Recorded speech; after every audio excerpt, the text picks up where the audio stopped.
Have you ever found yourself rooting for a brand to succeed? Hi, I'm Joe, your Dean of Sense, and today we're talking about House of Cosmo and this wonderful fragrance that I picked up recently, Crimson Aura. So, when I talk about House of Cosmo, I really want to talk about why I'm rooting for them to do so well. It's really because of the people behind it, and that's not something that always happens with certain brands that you find in the fragrance world. You don't know who the owners are, you don't know who the corporate owners are, the people behind the scenes, but that's not the case with House of Cosmo. We've really got a chance to meet the two people, and there's multiple people behind it, but the two people that are really the front forward faces of the organization. That's Chris Mundy, and then the creative director who's done an amazing job with his nose. And that is obviously Ted the perfumer, who's done an amazing job as well for the brand. And I find myself just constantly thinking about how much I like those guys and how much I want to root for what they're doing and I want to cheer them on. And that's because they do things the right way. I've got countless stories about each of them and how much they care about their customers, how much they go above and beyond to make things right whenever they need to, how they communicate, and just how they love on their customers. And I think that's really admirable and something that you don't get all the time. That's one of the many reasons why I found myself supporting this brand. So let's talk a little bit about Crimson Aura and why I love it so much. So Crimson Aura is this really wonderful fragrance that is a little bit like none of the other ones that I've smelled from the brand. They describe it like a glow from a sun suspended in the cosmos. Crimson Aura surrounds you in a veil of warmth and sweetness that feels alive. It's not just a fragrance, it's energy, a presence, an aura that radiates from within. And I think that's a great way to describe this.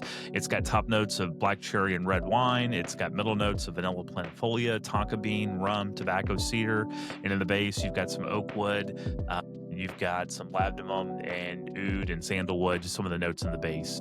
But this one really shines. And when you think about it and you think about how this bottle continues to look wonderful as well. I just look at the bottle presentation. I think, wow, that is a beautiful bottle. They've done a great job with the presentation, the labeling, the cap. I mean, it's just a really gorgeous bottle. And it's something I guess you would come to expect from a brand that is of such high quality.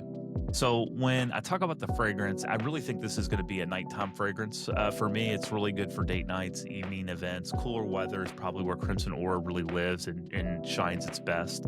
It's the kind of scent I think where someone leans in and they're like, hey, what are you wearing? And it's not what I would say is loud, but it's definitely noticeable and definitely. And I really think it's that black cherry and that red wine accord that comes across so much differently than so many other fragrances that are out there.